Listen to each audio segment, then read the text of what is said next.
So today we want to have a quick look at Bernardo Silva at Manchester City. Man City still roaring towards a potential historic treble. They're still in every competition. We've seen some of the big clubs in England get knocked out of their competitions, as we talked about yesterday. Man United knocking Liverpool out of the FA Cup, but Man City still going strong on all fronts. And Ben, you wrote a really interesting piece for Transfermarkt this week looking at, as you said correctly, in my opinion, one of Man City's really unsung heroes, because we've done videos on Foden, we've talked about Erling Haaland, we've talked about Kevin De Bruyne, we've talked about Pep Guardiola himself, but the one player and the one name that seems to continually get overlooked is Bernardo Silva. And as you explained, and as I'm hoping you'll do in a moment there, he continues to maybe go under the radar at Man City. Yeah, I mean, he's a player that I've wanted to write about for a while, but it's so difficult in that Man City team because you have other probably more fashionable players doing better things, such as like Foden gets the limelight, Haaland, De Bruyne. Those are the players that we usually focus on, and it takes sort of 2 deflected goals against Newcastle for people to actually start talking about Bernardo Silva. And for me, he is an unsung hero of that team. Looking at the statistics, no player has played more games under Pep Guardiola than Bernardo Silva, and I think that tells you a lot. Guardiola is arguably the greatest manager of all time, certainly up there. I know Ewan wouldn't agree with that. But he's one of the best, and he knows a good player when he sees one. So to play that many times and be trusted in so many big games by Pep Guardiola tells you everything you need to know about how good Bernardo Silva is. He's a player as well that is just so good to watch. It's the weaving runs he goes on, in and out. It's absolutely beautiful. And I think if you look at just raw ability, maybe not effectiveness, but raw ability, for me, he's probably in the top 3 most talented players in the Premier League alongside De Bruyne. And on that factor, maybe Martin Odegaard. I know there's more effective players potentially, such as Salah, Haaland, Saka, but just raw ability, for me, he ranks in the top 3 for the best players in the Premier League. I wonder what you boys think of that. Yeah, I mean, I'll just rhyme off some numbers actually before I throw it to you, Ewan, because he's currently the 5th most valuable player in Manchester City. He's got a market value of €80 million right now, which places him 9th in the Premier League, 2nd amongst all Portuguese player, 24th amongst all the players in the world. But perhaps quite interestingly, he's the highest ranked or the highest most valuable player in the world for players born on his year, which was 1994, which in itself, Ewan, maybe is the best way of illustrating that, you know, he might not have the same market value as a Foden or a Haaland, but players of that age, players of that experience, he's probably one of the best in the world, isn't he? Yeah, it's a brilliant way to look at it because naturally players' value is going to decrease as they get older. But so, you know, Bernardo Silva is probably as valuable to Manchester City as someone who like Phil Foden is, who's worth 40 million more in terms of market value. But to me, Bernardo Silva has been one of the best players in the Premier League across the last 5 seasons. I think he's an unbelievable football player. He can play in a variety of roles. You know, he can play off the left, off the right. He can play central under Guardiola. I think a lot of people look at him, and Ben's article rightly points this out. They look at him as this, you know, technical genius with unbelievable, you know, ball skills. But he's a warrior as well. You know, he works incredibly hard for City. You know, City's press under Guardiola is well documented. But Bernardo was excellent at that.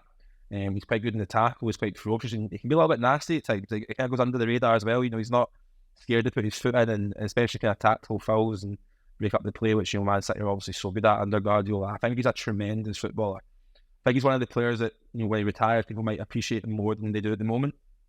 You know, he's quite similar to kind of David Silva in that way. Obviously, a player who's quite similar in terms of profile as well. But he's a phenomenal football player, Bernardo Silva. Yeah. Ben, allow me to make another comparison. You can let me know if you think this is nonsense or not. But the player that comes to mind for me when we look at Pep Guardiola's previous era at Barcelona is actually Andres Iniesta, in the sense that, you know, he's an outstanding technical player, and perhaps what obviously makes him such an outstanding player and a player that Guardiola rates so well is his, as Ewan said, he's got that incredible technical ability, but that in itself can actually be almost like a bit of a curse, because it means you can really slot him in anywhere.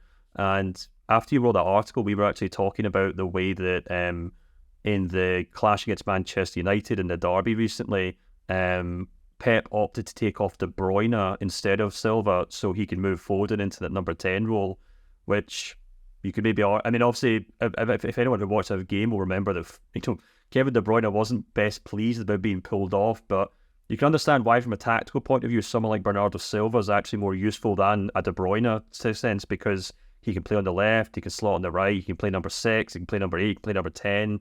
I'm sure he's probably played up front as a false number 9 at one point for Manchester City. So in a sense, he's very useful, but I guess that's maybe also plays into why people maybe underrate him, because he's not the best number 10, he's not the best winger, he's not the best, number 6 in the Premier League, but he's probably the second best at all those things when we think about it. Yeah, and I think your comparison to Andres Iniesta is a fair one, to be honest. The way they both have that ability to manipulate their body and weave in and out of defenders, I can definitely see some similarities there. I think in terms of his position, we're seeing a very similar development to his namesake, David Silva, at Man City. David Silva came over, he started on the wing, he played in the wing for Spain when they were winning Euros, World Cups, then kind of played number 10 role, and then during the end of his tenure at Man City under Pep Guardiola, he moved into a deeper role, because he had that intelligence to keep the ball moving and pick up the ball in those tight areas. And Bernardo Silva, we're seeing very similar now.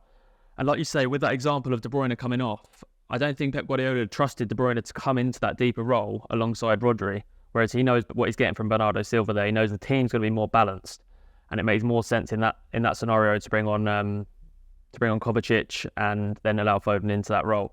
But yeah, I think Bernardo Silva, like you say, I think his best position now is centre midfield alongside Rodri, and with the market value, very interesting that, as you said, he's got the highest market value of all players of his age. That probably is because he's not reliant on pace, and you watch him now, he's still everywhere, doesn't stop. He's every game, week in, week out, never looks tired, keeps going. And I know there's still rumours that he would like to go. He said that he's still a lifelong ambition to go back to Benfica in Portugal, but Man City will be hoping they keep Bernardo Silva for a few more years to come.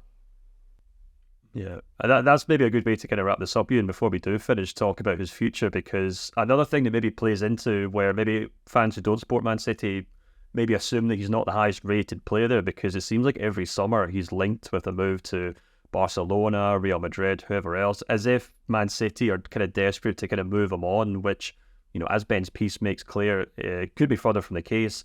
He's got a contract till 2026. He does turn 30 in August, but I mean, correct me if I'm wrong, but it seems to me as though he's got a pretty long-term future at Man City unless something quite abrupt was to happen.